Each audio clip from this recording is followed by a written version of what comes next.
দেখো পৈতেতে যে মাসি ভিক্ষা হয়, মাসি ভিক্ষা মায়ের আগে, তাই দেখো আমি মাসি ভিক্ষা দিচ্ছি। আর জানো তো আমি পৈতে দিনে গেছিলাম, আইবুড়ো ভাতা দিনে যেতে পারিনি, গাড়িতে দিনে আমার টেস্ট ছিল, কলকাতা গেছিলাম। কত মন খারাপ লাগে তাই না বলো? নিজেদের কাজ হলে যদি যেতে না পায় কতটা মন খারাপ লাগে। কী করা যায়, ডাক্তারটাও দেখাতে হবে, গেছিলাম তাই আইবুড়ো ভাতার দিন যেতে পারিনি, পৈতের দিন তাই সকালে চলে গেছিলাম। তো ভিক্ষা দেওয়া হয়ে গেছে, এরপর কিছু নিয়মকানুন থাকে, সেইগুলি ওর মা বাবা পালন করবে। ওর যে ওই 2.5 পা 3 পা যাতে না পড়ে তার জন্য 2.5 পায়ে ধরে নিতে হয়, সেই জন্য প্রস্তুত হচ্ছে সবাই। ওই যে আমার দিদি জামাইবাবু ওরা প্রস্তুত হচ্ছে, ওর পাটা ধরে নেবে, তার জন্য তোমাদের সঙ্গে শেয়ার করলাম। কেমন লাগছে জানাবে কমেন্টে,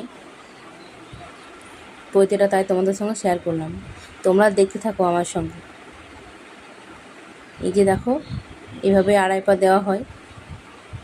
এটা হলো আমার ফুল ঠাকুমা, উনি ভিক্ষা দেবে, তার জন্য একটু তাড়াতাড়ি করছে, তো এটা নিয়মটা হয়ে যাওয়ার পর করবে। আর ছেলেটা এত বদমাইশি যে কী বলবো, ও এত হাসছে, তোমাদেরকে চলো দেখাবো। এই যে হয়ে গেল, আর একটু দিলে হয়ে যাবে। ওর মা বাবা পাটা ধরে আছে, জানো তো পাটা ধরার সময় বলতে হয় ঘরে থেকো বাবা তোমার বিয়ে দেবো। ওটা শুনেও এত হাসছে যে তোমাদেরকে কী বলবো। ওই যে ওর ভিতর থেকেই ও হাসছে মুখ টিপে টিপে। ওটা নিয়ম, ওটা বলতে হয় ঘরে থাকো তোমার বিয়ে দেবো, সংসার হবে, তো এইটুকুই। চলো।